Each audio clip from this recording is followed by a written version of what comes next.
नमस्ते and welcome to my home is my dreamland. कैसे हैं आप सब? आप सब अच्छे ही होंगे, इसी आशा के साथ आज चलिए शुरू करते हैं अपना वीडियो। आज की जो रेसिपी है चलिए शेयर करती हूँ मैं आपसे। आज बिल्कुल नई रेसिपी मैं लेकर आई हूँ आप सबके साथ, तो चलिए देखते हैं वो रेसिपी क्या है। वो रेसिपी है मसूर के दाल की डिलीशियस पकौड़ा रेसिपी। अगर मेरा वीडियो और मेरी रेसिपीज आप सबको अच्छी लगती हैं तो लाइक शेयर एंड सब्सक्राइब जरूर करें और नोटिफिकेशन बेल भी जरूर प्रेस करें मेरे वीडियो को सबसे पहले देखने के लिए। तो चलिए शुरू करते हैं आज का वीडियो। आइए आज बनाते हैं मसूर दाल के पकौड़े। बारिश का मौसम है और चाय के साथ पकौड़ों का मज़ा ना ले ये तो हो ही नहीं सकता। वैसे तो बहुत तरह के पकौड़े बनाए जाते हैं, मगर मसूर दाल के पकौड़े जितने टेस्टी और क्रंची बनते हैं उसका कहना ही क्या। मसूर दाल हेल्दी तो बहुत होता है, बच्चों को दाल खिलाने का यह एक अच्छा ऑप्शन है, तो ट्राई ज़रूर करें इस रेसिपी को। मसूर दाल के पकौड़े बनाने के लिए मैंने लिया है मसूर दाल 1 बोल।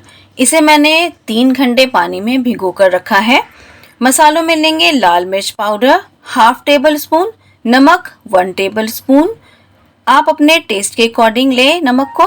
हल्दी पाउडर ½ टेबल स्पून, हींग 1/4 टीस्पून लेंगे, बेकिंग सोडा भी 1/4 टीस्पून लेंगे, chaat masala powder ½ table spoon, काला नमक ½ टेबल स्पून लेंगे और लेंगे काली मिर्च पाउडर 1/4 टीस्पून। मैंने लिया है चावल का आटा 1½ टेबल स्पून और कॉर्नफ्लोर लेंगे ½ टेबल स्पून।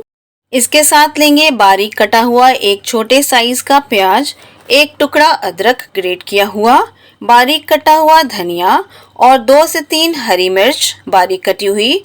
मिर्च कम ले सकते हैं अगर बच्चों के लिए बना रहे हो तो। और 2 कली लहसुन को बारीक काट कर लिया है। पानी और ऑयल तो लेंगे ही, तो चलिए शुरू करते हैं अपनी रेसिपी को। मैंने मसूर की दाल को ग्राइंडर में ग्राइंड किया है, मगर दाल को थोड़ा दरदरा ही पीसेंगे, बहुत बारीक फाइन पेस्ट नहीं बनाएंगे।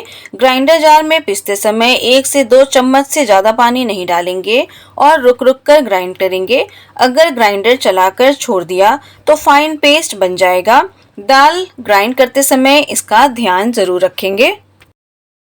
मैंने एक बड़े बोल में मसूर की दाल को ले लिया है और इसमें डालेंगे धनिया बारीक कटा हुआ, साथ में डालेंगे ग्रेट किया हुआ अदरक, लहसुन बारीक कटा हुआ, प्याज बारीक कटा हुआ, मिर्च पाउडर, नमक, हल्दी पाउडर डालेंगे, काला नमक डालेंगे और डालेंगे चाट मसाला पाउडर और काली मिर्च पाउडर भी डाल देंगे। सारे इंग्रेडिएंट्स डालकर अच्छे से मिक्स कर लेंगे। मिक्स कर लेने के बाद डालेंगे बारीक कटी हुई हरी मिर्च। हरी मिर्च आप अपने टेस्ट के अकॉर्डिंग डाल लें, ज़्यादा तीखा खाना चाहें तो ज़्यादा डालें और कम तीखा खाना चाहें तो कम डालें। अब इसमें डालेंगे कॉर्नफ्लोर पाउडर और राइस फ्लोर पाउडर यानी कि चावल का आटा।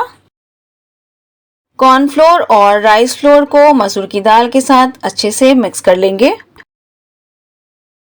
मिक्सचर अगर थिक लगे तो आप इसमें पानी मिला सकते हैं। पानी 1 या 2 चम्मच से ज़्यादा ना मिलाएं, नहीं तो बिल्कुल घोल जैसा बन जाएगा। तो पानी बिल्कुल थोड़ा सा ही मिलाना है। अब लास्ट में इसमें डाल दूंगी हींग और बेकिंग सोडा और इसे अच्छे से मिक्स कर लेंगे। तो चलिए तैयार है पकौड़े का मिक्सचर, तो इसे डीप फ्राई कर लेते हैं। मैंने गैस स्टोव पे वोक रख लिया है और इसमें डाल दूंगी ऑयल। ऑयल गर्म हो गया है तो अब इसमें पकौड़े डालेंगे। पकौड़ों को हाथ में छोटे छोटे बोल जैसे बनाकर थंब के मदद से इसे डालते जाएंगे पकौड़ों को ऑयल में। बहुत सारे पकौड़े एक साथ न डालें।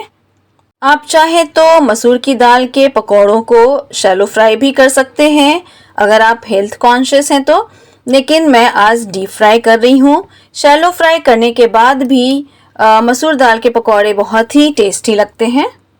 शैलो फ्राई करने के लिए आप कोई पैन या तवा, फ्लैट तवा ले सकते हैं और उसमें 2 स्पून ऑयल डालकर पकौड़ों को डालकर फ्राई कर सकते हैं। वो भी बहुत ही टेस्टी लगता है।